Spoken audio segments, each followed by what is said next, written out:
আসসালামু আলাইকুম রহমতুল্লাহ। প্রিয় ভাই বন্ধুগণ, কাছের এবং দূরের, আশা করি সবাই ভালো আছেন। আলহামদুলিল্লাহ আমরাও ভালো আছি।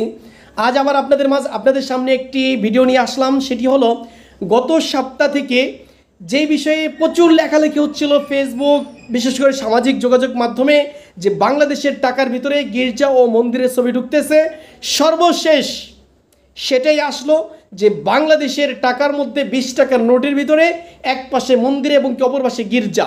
আমরা একটি স্লোগান স্বাধীনতার পর থেকে, সেই 1971 সাল থেকে দিয়ে আসতেছি, দিল্লি না ঢাকা, ঢাকা ঢাকা। সর্বশেষ চূড়ান্তভাবে এই স্লোগান রূপান্তরিত হয়েছে 24-এর গণ অভ্যুত্থানে, যে দিল্লি না ঢাকা, ঢাকা ঢাকা। আবার আমরা আরেকবার সেই স্লোগান দিতে চাই, দিল্লি না ঢাকা, ঢাকা ঢাকা।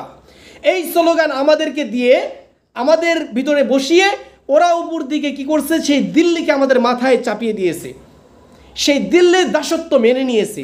ডক্টর মোহাম্মদ ইউনূসের পাশে যারা অবস্থান করতেছে, এদের মধ্যে অধিকাংশই আছে, অনেকেই আছে দিল্লির দাসত্ব মেনে নিয়েছে, দিল্লির কুকুর। এই কুকুরগুলো কি করেছে, বাংলাদেশের 20 টাকার নোটের ভিতরে মন্দির এবং গির্জার ছবি ঢুকিয়েছে। যেই টাকা পকেটে করে আমরা মসজিদে নামাজে যাব, যেই টাকা আমরা মাদ্রাসা মসজিদে দান করব, সেই টাকার মধ্যে আপোষে ঢুকিয়ে দিয়েছে। কয়েকদিন পর ডক্টর মোহাম্মদ ইউনূস সাহেব আলেম ওলামাদেরকে নিয়ে মিটিং করেন, বিভিন্ন দলীয় নেতাদের নিয়ে মিটিং করেন, আমাদের বড় বড় আলেমদেরকে সেই মিটিংয়ে রাখেন, আমাদেরকে আনন্দিত করেন, খুশি করেন। কিন্তু খুশি করার পরিপ্রেক্ষিতে মাঝখানে সে কী কাজগুলো করেন, আমরা এগুলো ভুলে যেতে চাই না। আমরা দেখেছি এই দেশে একটার পর একটা ইস্যু আসে, যেটা শেখ হাসিনা স্বৈরাচার সেও এনেছিল। কি এনেছিল? এক সাপ দিয়ে আমাদের 1 বছর শেষ করে ফেলছে। কি এনেছিল? বিভিন্ন কাণ্ড। সর্বশেষ এই সরকারের আমলে আমরা কি দেখতেছি, বিমানের চাকা খুলে যায়। আমরা কি দেখতেছি, নারী সংস্কার কমিটিতে নারী নামক বেশ্যা যাদের একটারও জামাই নেই, তাদেরকে দিয়ে নারী সংস্কার কমিটি গঠন করা হয়। কি দেখতেছি, টাকার মধ্যে গির্জা মন্দিরের ছবি ঢুকানো হয়।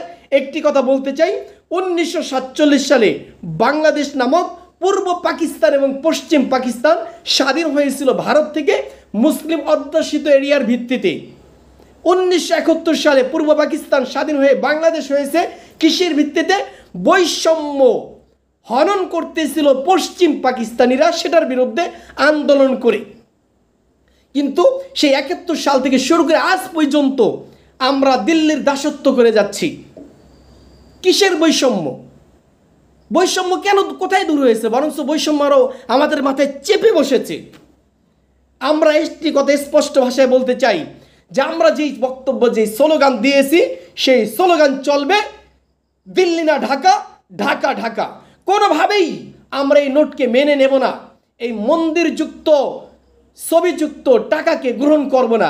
সর্বপ্রথম আমি একটা গ্রহণ করব এবং কি এইভাবে ছিঁড়ব আর সেই ভিডিও আপলোড করব ইনশাআল্লাহ।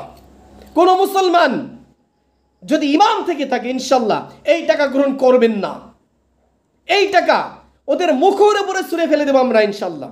কোনোভাবেই এই টাকা আমরা মসজিদে মাদ্রাসায় দান করতে পারবো না, পকেটে নিয়ে মসজিদে নামাজ পড়তে যেতে পারবো না, সন্তানের জন্য আমরা এই টাকা দিয়ে বাজার করে খাওয়াতে পারবো না। কোনোভাবেই আমরা এই আমাদের টাকার মধ্যে গির্জা মন্দিরের ছবি মেনে নেব না ইনশাআল্লাহ। ইনকিলাব জিন্দাবাদ।